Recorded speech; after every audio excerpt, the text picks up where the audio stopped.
Well, g'day folks, and thanks for joining me here on week number 47 on our Chronological Bible-in-a-Year reading challenge. We are well and truly digging our teeth into the glorious New Testament scriptures, and with particular focus on the life and ministry of the Apostle Paul, spending 5 weeks focusing on him. This is week number 3 of that. And this week we're not spending any time in the narrative of the book of Acts again. We'll head on back into that next week. This week instead, just reading 2 epistles, the letter to the Romans and the letter to the Corinthians. Or is it 2 letters to the Corinthians? Well, I'll explain that to you in just a moment. Until then, sit back, relax, and enjoy today's tutorial. All right, folks, g'day. Thank you for joining me on another weekly tutorial as we walk our way through the whole Bible in a year. This is week 47, and of course, if you're watching these videos live, it's also Christmas time. Well, I've really enjoyed, I'm just going to start by saying this, I've really enjoyed preparing and doing these videos for you here week after week, but it hasn't been without its challenges. And this week particularly, I have faced a whole new challenge in presenting these videos, and it's simply this. When I first started these, I made a commitment to you, and I said, listen, the purpose of these videos is not to give you devotional insights. As important as that is, I'll leave that with you. Nor is it to give you theological or doctrinal insights into the text you're reading. No. My purpose in these videos is to help you to stand back and see the big picture narrative. Where is what I'm about to read? Where does that fit in the big Bible picture? And that's proved to be really challenging for me this week because we're reading, of all the books, the book of Romans. And as a gospel teacher, Romans is one of my favorite theological books. It's Paul's great theological treatise on what the gospel actually is, what it's done for mankind, and how that affects the way we live. And as I've taken notes this week and prepared this lesson, I thought, no, Chad, you can't talk about all that good stuff. You've got to stay true to what you originally said. Help people to stand back and see the big picture. So I hope I stay faithful to that in this video. All right, here we go. I said a couple of weeks ago that we are spending 5 weeks on the Apostle Paul. Well, this is week number 3. Okay, he's on his 3rd major ministry trip, and he's stopped in Ephesus for 2 years. That's where he wrote Corinthians from, and the whole Asia region, where Ephesus was like one of the major cities there, the whole region of Asia heard the gospel because he stopped there for a 2-year period. Well, he's back on the road again, and ultimately what he wants to do is head back down to Jerusalem with that financial gift for the churches that are struggling down there. But of course, he's going the long way around, and he's visiting all his other churches, Philippi, Thessalonica, and Corinth. Especially Corinth, he really wants to see how they are going. Well, somewhere as he's traveling on his way to go see them, he hears a report about them. I don't know, maybe you saw something on Facebook or something, but it's not good news, okay? They have not responded well to his letter, what we read last week. They've not responded well to that, and they are not tracking well at all. And Paul is actually really afraid for them. Not afraid of them, but afraid for them. He says, I fear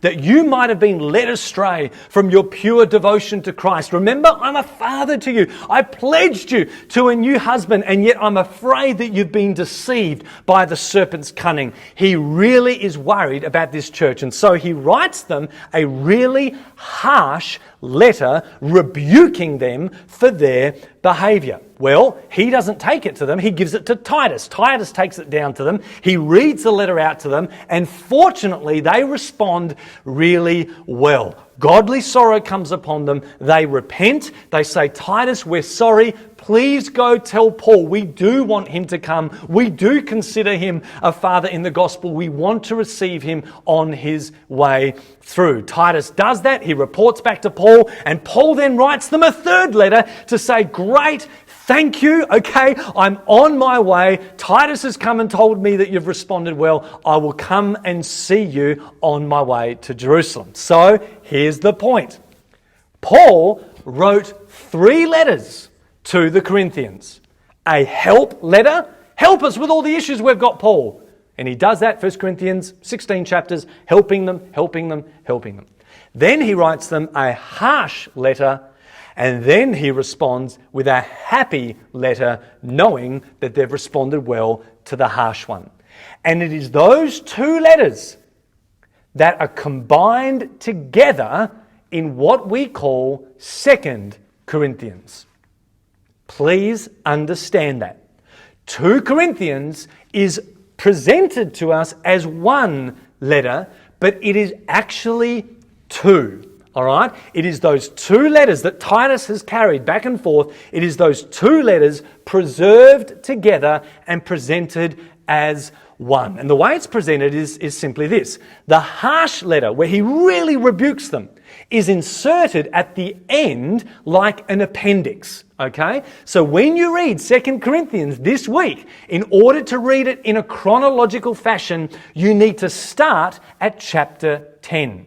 Read chapter 10 through to 13, and I'll put this down in the notes down here on YouTube. Read chapter 10 to 13. That is the harsh letter, and then start at chapter 1 when he responds with the happy letter, letter number 3. All right?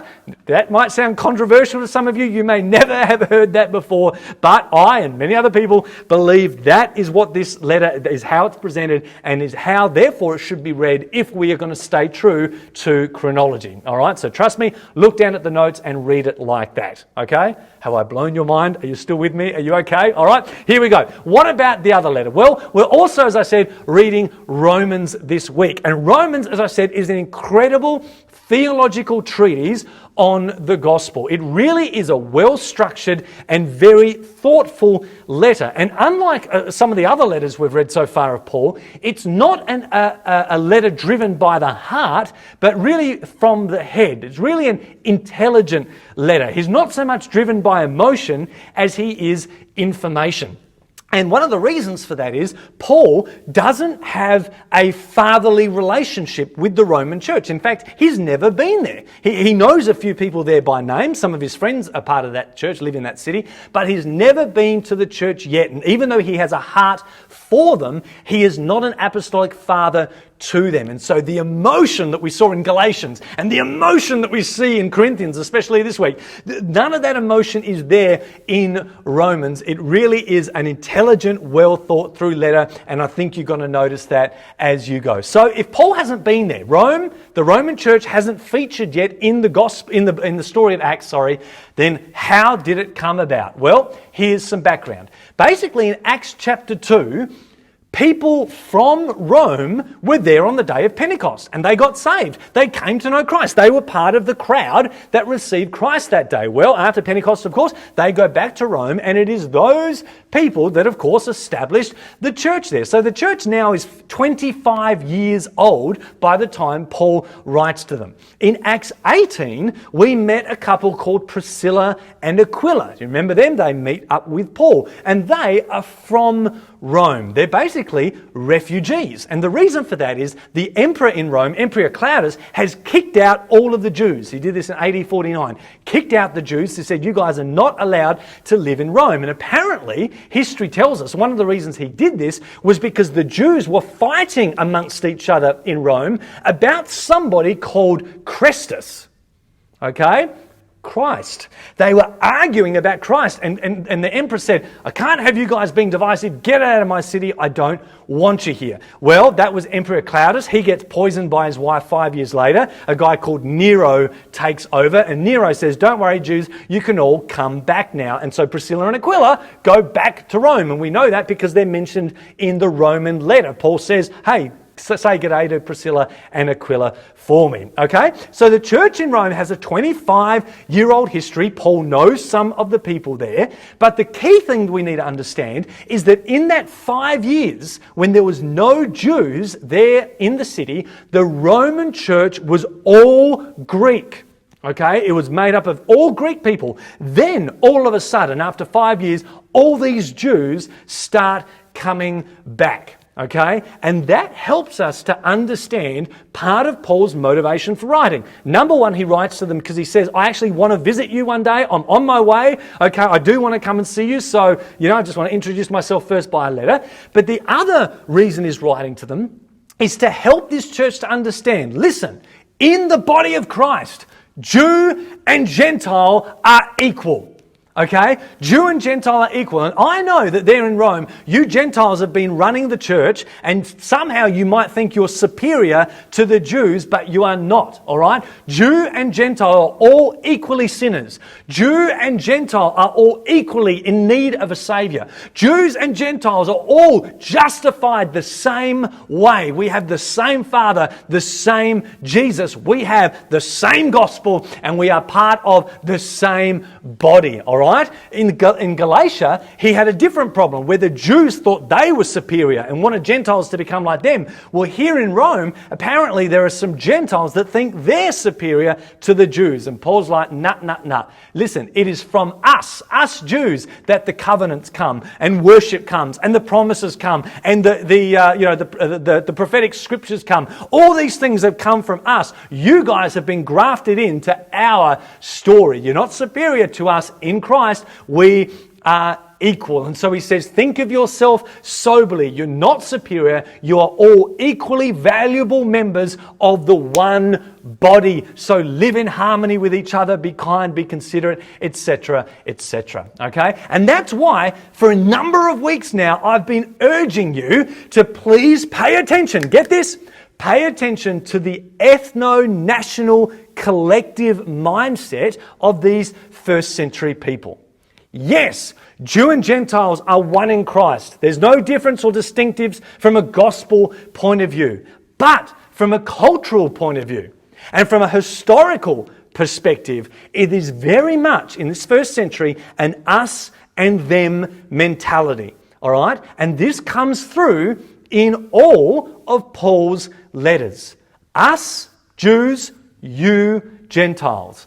Us, Jews, you, Gentiles. Pay attention to that. All right? We saw that in Galatians 3 and 4. He said, us, Jews, were in slavery under the law until Christ came. You, Gentiles, did not know God and were enslaved to false gods, but together we're both free in Christ. All right? Last week in Corinthians, in chapter 10, he said, brothers, our ancestors were baptized into Moses. He's talking to brothers who are Jewish. Then in chapter 12, he says, brothers, you know that you were pagans led astray by idols. So in chapter 10, he's talking to Jewish Christians.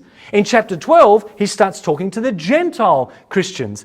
Us, you, us, you. It is right there in his letters. And that's exactly what you see in Romans this week. In chapter 7, for example, he says, now you know, brothers who know the law, that we have died to the law through the body of Christ. He's writing to Jews when he says that. And then in chapters 9 to 11, he says, I write all this stuff to you Gentiles. I want to write to you Gentiles to provoke my people to jealousy. Okay, so while theologically, from a gospel perspective, there's no difference in Christ between Jew and Gentile, there still is culturally, and there still is a difference in the way that they think. The Jews, we Jews, Paul said, had the covenants, had the history, had the ancestry. You Gentiles come in, you were pagans, you were idol worshippers. And so don't overthink that as you read, but please be aware of it. Yes, he is addressing Christians, but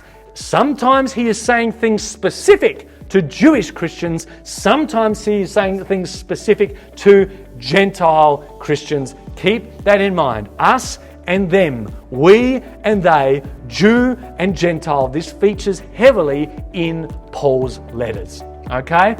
That's probably enough for today. Guys, read 2 Corinthians in those two parts, okay? Because it's actually two letters, remember. Read it, as I say, in the notes below.